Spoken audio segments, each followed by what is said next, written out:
श्री कृष्णा। सभी कृष्ण भक्तों को, राधा जी के भक्तों को, सभी को मेरा शत शत नमन है। हृदय से प्रणाम करती हूँ, आप सभी का नमन करती हूँ। आप सभी चैनल को बहुत प्रेम दे रहे हैं, बहुत आप सबका सहयोग मुझे मिल रहा है। कृष्ण की बातें करना, कृष्ण की चर्चा करना हमें बहुत सुखद लगता है और आपके साथ सब साझा करते हैं हम सारी चीज़ें, तो हमें बहुत खुशी मिलती है। आप सभी बहुत प्रेम से सुन रहे हैं। हम जैसा कि आपको बताया है कि गोपी गीत एक सुलभ साधन है कृष्ण से मिलन का कलयुग में। तो कृष्ण की गोपी गीत के हमने अभी तक आपके साथ 9 श्लोकों को साझा किया है और भावार्थ के सहित किया है। यदि आपने सुने हो तो आपको ज़रूर कुछ अनुभूति हो रही होगी, और यदि आप मेरे चैनल से अभी जुड़े हैं और आपने नहीं सुने हैं तो आप डिस्क्रिप्शन बॉक्स में जाकर लिंक में आप उसको सुन सकते हैं। आज हम 10वें श्लोक की चर्चा करेंगे। पहले कुछ थोड़ी सी बातें कर लें हम आपसे। अब मुझे महफ़िलों की ज़रूरत नहीं रही, अब मुझे महफ़िलों की ज़रूरत नहीं रही, क्योंकि हम श्री कृष्ण की भक्ति करने लगे हैं। जब महफ़िलों की तब ज़रूरत पड़ती है। वास्तव में बाहर की दुनिया में जी रहे थे जब से कृष्ण की प्राप्ति हुई, कृष्ण से प्रेम का अनुभूति हुई, वो भी कृष्ण की कृपा से हुई है। हमारा कोई अस्तित्व नहीं है, तो इसीलिए जो भी हुआ सब कृष्ण के प्रेम और कृष्ण की भक्ति जो भी हमें मिल रही है वो कृष्ण की कृपा से ही हमें मिल रही है। एक कृष्ण और राधा का बड़ा प्यारा सा छोटा सा दृष्टांत है, जिसमें कृष्ण और राधा आपस में बैठे हुए बातें कर रहे हैं। तो राधा जी कृष्ण से कहती हैं कि इन मिट्टियों की सुंदर सी आप मेरी और अपनी एक मूर्ति बनाइए। तो कृष्ण जी जो हैं, जो पूरी सृष्टि के निर्माता हैं, उन्होंने राधा जी की और अपनी एक सुंदर सी मूर्ति बनाई। फिर राधा जी से पूछा कि कैसी लग रही है मूर्ति।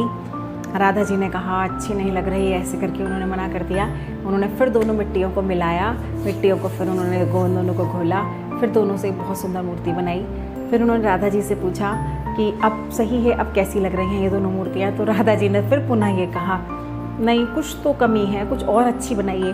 फिर उन्होंने दोनों मिट्टी, जो राधा और कृष्ण की जो मिट्टी थी, उन दोनों को मिला के उसको फिर दोबारा से बनाया। और जब राधा और कृष्ण की 2 मूर्तियाँ अलग अलग हुई, फिर दोबारा से उन्होंने ये प्रक्रिया कई बार की। उनकी सखी लगातार ये सब चीज़ें देख रही थी। उनकी सखी ने पूछा, इतनी सुंदर मूर्ति जो पूरी सृष्टि को बनाया है, जिन्होंने सारे रूप प्रभु ने बनाए हैं, और इतनी सुंदर मूर्ति वो उन्होंने आपकी और अपनी बनाई है, आप बार बार उनको मिलवा क्यों देते, आप बार बार उनको ऐसे क्यों कह देते हो कि अच्छी नहीं लग रही है। तो राधा जी कहती हैं कि जब वो कृष्ण और राधा की मूर्ति हैं तो वो दोनों अलग अलग हैं, पर जब उनको दोनों को मिलाकर उसको एक कर देते हैं तो उसे देख के जो खुशी और सुख मिलता है, वो सुख मुझे अलग अलग देखने में नहीं मिल रहा। जो सुख उनको मिक्स करके जब वो करते हैं तो मुझे सुख मिलता है। तो राधा जी का इस तरह से गोपी से कहना, तो इससे ये है कि कृष्ण और राधा अलग अलग नहीं है। राधा और कृष्ण एक ही नाम है, इसलिए उन दोनों को अलग मानना हमारी गलती है। यदि जहाँ राधा का नाम लेते हैं वहाँ कृष्ण स्वयं हैं, जहाँ कृष्ण का नाम लेते हैं स्वयं राधा हैं। तो दोनों ही एक ही स्वरूप हैं। चलिए, ये बहुत अच्छा सा लगा, मुझे लगा था अभी मैंने किसी के मुख से इसको सुना, मुझे बहुत बहुत पसंद आया तो आपके साथ साझा किया। चलिए, मैं अब 10वां श्लोक आपके साथ साझा करती हूँ। प्रहसितं प्रिये प्रेम वीक्षणं विहरणं च ते ध्यानमङ्गलम् रहसि संविदो हृदय स्पर्शः कुहक नो मनः शोभयन्ति। ये 10वां श्लोक है। इसमें गोपियाँ कहती हैं, हे हमारे प्यारे कृष्ण, हे हमारे प्यारे कृष्ण, एक दिन वह था तुम्हारी प्रेम हंसी, मतलब जो तुम प्रेम भरी हंसी हंसते थे, और तुम्हारी चितवन, तुम्हारी विभिन्न प्रकार की क्रीड़ाओं का ध्यान करके हम आनंद में मग्न हो जाया करती थी। मतलब आपकी इतनी सारी लीलाएं, आपकी क्रीड़ाएं, आपका वो हंसना मुस्कुराना, उन सब के बारे में सोचते ही ना हम जब ध्यान मग्न हो जाती थी। हे हमारे कपटी मित्र, उन सब का ध्यान करना मंगलदायक है। उसके बाद तुमने जो एकांत में हृदय स्पर्शी लिया, मतलब हृदय स्पर्श कर देने वाले जो आपने हमारे साथ ठिठोलियाँ की, प्रेम की बातें की, उन सबको याद आज करके हमारा मन बहुत शुद्ध कर रही हैं, मतलब बहुत हमें वो सारी बातें ना आज हमें बहुत अंदर से शुद्ध कर रही हैं, मन को परेशान कर रही हैं।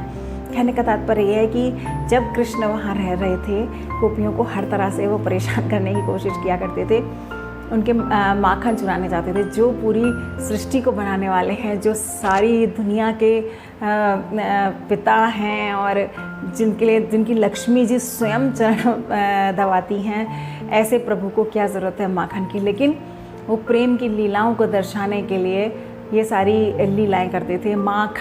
माखन जिस गोपी के घर वो माखन खाने गए तो उसके बीच का खा हटा दिए तो खाली मन रह जाता है, तो उनका मन वो चुरा लाए। माखन नहीं चुराया उन्होंने, उनका मन चुरा लिया। और वो ऐसा मन चुराया कि फिर वो पूरी उम्र तक के लिए, कई जन्मों तक के लिए उन्हीं की हो गई। और कृष्ण जिसको एक बार अपनाते हैं ना, तो आसानी से उसको अकेला नहीं छोड़ते। कहते हैं सारी दुनिया, जब हम अकेले बैठे हों तब भी हम कृष्ण की ही बातें करें, और जब हम अकेले बैठे हों तो कृष्ण से बातें करें, और जब बहुत सारे लोगों के साथ बैठे हों तो कृष्ण की बातें करें। मतलब कृष्ण चर्चा ही हमारे जीवन का एकमात्र उद्देश्य होना चाहिए। तो हमें बहुत अच्छी लगी ये बात। चलिए अंत में हम आपके साथ में एक भजन साझा जैसे करते हैं। हर बार हम आपको कहे हैं कि हम आपके साथ हर बार एक भजन ज़रूर सुनाएंगे, और आपको भजन हमारा पसंद आए तो आप अवश्य ही हमें कमेंट बॉक्स में लिखिएगा, तो हम आपके साथ उस भजन को अवश्य साझा करेंगे। जय श्री राधे। जे मैं सा जानती प्रीत करे दुख होए, नगर ढिंढोरा पीटती प्रीत ना करियो कोई। एक बार तो राधा बन कर देखो मेरे सांवरिया, राधा यू रो रो कहे, राधा यू रो रो कहे, राधा यू रो रो कहे। क्या होते हैं आंसू, क्या पीड़ा होती है, क्या होते हैं आंसू, क्या पीड़ा होती है। क्यों दर्द उठता है, क्यों आंखें रोती हैं, क्यों दर्द उठता है, क्यों आंखें रोती हैं। एक बार आंसू तो बहा कर देखो सांवरिया, राधा यू रो रो कहे, राधा यू रो रो कहे, राधा यू रो रो कहे। जय जय श्री राधे। ये भजन हमारे हृदय के बहुत करीब है। जब हम कृष्ण को देखते हैं और हमारा हृदय एकदम वितीर्ण हो जाता है, तो उस टाइम जब ये भजन हम गाए हैं, तो जब इसकी एक पंक्ति ऐसी है आप सुनेंगे ना जब, तो आपको भी ये नेत्र एकदम से भीग जाएंगे। तो अगर आपको हमारा ये भजन पसंद आया है और आप सुनना चाहते हैं तो हमें कमेंट में लिखिएगा। हम इसको पूरे भजन को म्यूज़िक के साथ सुनाने का प्रयास करेंगे। और बहुत सारी बातें करने का मन करता है, इतनी सारी बातें, क्योंकि हम कोई ज्ञान की बात नहीं करते हैं और ना हम ज्ञान की बात जानते हैं, हम तो सिर्फ प्रेम की भाषा जानते हैं। प्रेम की जो गहराई को हम समझ रहे हैं, वो संसार में वो प्रेम की गहराई है। लेकिन प्रेमी पागल होता है, एकदम पागल होते हैं। जैसे ना पागलों को देखा है ना कि अपने से बातें करते हैं, अचानक से अपने से बातें करते करते हंसने लग जाते हैं, कभी रोने लग जाते हैं। वही कृष्ण का जो प्रेमी पागल होता है ना, वो प्रेमी ना पागल ही होता है, कभी कृष्ण को देख के हंसने लग जाता है। क्योंकि हमारी भी कई बार वही स्थिति हो जाती है जब हम कृष्ण को देखते हैं और कृष्ण कुछ भी ऐसा करते हैं कि हमें लगता है अरे हमारी बात का जवाब दे रहे हैं, तो हम पागलों की तरह हंसने लग जाते हैं। और हम बातें करते हैं तो कोई हमें आसपास खड़ा हुआ सोचता है कोई पागल है, फिर हम अचानक से रोने लग जाते हैं, फिर हमें कुछ अच्छी सी एकदम से किसी चीज़ की अनुभूति, हम हंसने लग जाते हैं। तो वास्तव में कृष्ण का जो प्रेमी है वो पागल ही है। एक प्रेमी पागल होता है, ये हमें पहले सुनने में समझ में नहीं आता था। आज हम रात दिन सिर्फ कृष्ण की बातें, कृष्ण का प्रेम, गोपियों का प्रेम, राधा जी की प्रेम की पीड़ा, उनके चले जाने के बाद कृष्ण का उनसे ये कहना कि आप रोएंगी नहीं, वो सारी चीज़ें मतलब हमें ऐसा लगता है कि जैसे हम, तो आप सभी हमें इतने प्रेम से सुन रहे हैं, उन सबका तहे दिल से धन्यवाद करते हैं।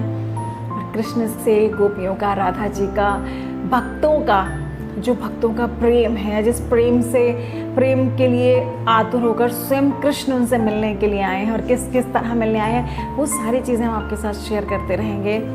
जैसे जैसे हमारा ये गोपी गीत के 19 श्लोक समाप्त होंगे, उस दिन हम आपको पूरे श्लोक 19 श्लोक म्यूज़िक के साथ एक वीडियो में ज़रूर शेयर करेंगे।